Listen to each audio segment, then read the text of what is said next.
যারা ছাত্ররা আছে তারা আমার ভাই, আমরা কেন তার এত শত্রু হয়ে থাকবো? তার প্রতি কেন আমি গুলি চালাবো? বাঁচায় কুত্তাগুলোর বিচার চাই। আমাদের কর্মবিরতি চলবে, আর বিশেষ করে এই ডিপার্টমেন্টে যে পাঁচটা কুত্তাগুলোর জন্য আমাদের কনস্টেবল থেকে ইন্সপেক্টর পর্যন্ত এই যে মারা যাইতেছে, তারা কোনো ব্যবস্থা নেয় নাই। তাদের উদ্দেশ্যে বলছি, তাদের বিচার চাই। আমরা সেই পাঁচটা কুত্তাগুলোর বিচার চাই। আমরা নিম্ন শ্রেণীর যারা আছি তাদেরকে দেখার মতন বা তাদেরকে প্রোটেকশন দেওয়ার মতো বর্তমানে কেউই নাই। পাচাটুয়া বাহিনীদের তারা তাদের নিজের স্বার্থ প্রয়োগের জন্য পুলিশকে হুকুম দেয়। আমি প্রজাতন্ত্রের কর্মচারী, আমি তার কথা শুনতে হয়, কিন্তু না, আমি কোনো মায়ের সন্তান। যারা মারা গেছে, যারা ছাত্ররা আছে তারা আমার ভাই, আমরা কেন তার এত শত্রু হয়ে থাকবো? তার প্রতি কেন আমি গুলি চালাবো?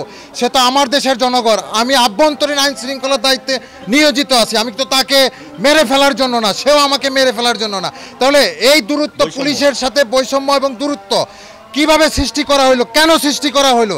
বর্তমান পরিস্থিতিতে আমাদের আমাদের পাশে দাঁড়ানোর মতন সিনিয়র কোনো অফিসার আমাদের পাশে দাঁড়ায় না। বিভিন্ন জায়গায় সারা বাংলাদেশ ভেবে আমাদের পুলিশ মারা যাচ্ছে, তাদের নিরাপত্তার জন্য কোনো কিছু নাই। আমরা নিম্ন শ্রেণীর যারা আছি তাদেরকে দেখার মতন বা তাদেরকে প্রোটেকশন দেওয়ার মতো বর্তমানে কেউই নেই। কিন্তু যখন আমরা চাকরি করি বা যখন তাদের আন্ডারে থাকি, তাদের যে কোনো হুকুম, ভালো হোক মন্দ, সব হুকুম আমরা মানতে কিন্তু রাজি থাকি। তারপরে মনে করেন আমি থানায় চাকরি করি, যদি আমাদের কোনো একটা সমস্যা ওসির সাথে সামান্য যদি একটু বাজে, সাথে সাথে আমাদের পোস্টিং হয়ে যায়। কেন?